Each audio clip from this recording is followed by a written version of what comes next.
ไก่ดอกเนาะเพิ่นก็สิไปซื้อน้ำบ่หรือพ่อสิไปผู้เดียวพ่อไปผู้เดียวด้วยรถถีบใหม่แต่สิดีใจดีใจอย่ามานั่งก่อนเดี๋ยวกูด่าเฮ็ดเติบไว้ให้พ่อแม่กินก่อนบอกเพิ่นเลยมั้ยเจ้าเอ็นอย่างไรให้กินใส่มาเจียดต้มมีวันนี้ทุกคนมาเบิ่งเพิ่นไปแบกอันอย่างก็แ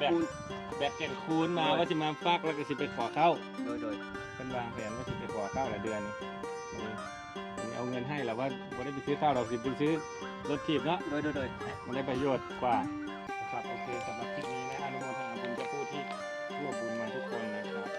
สำหรับการติดตามรับชมขอบคุณที่เอ็นดูครอบครัวนี้นะครับโอเคนะขอบใจเพื่อนนะพอมกเซ่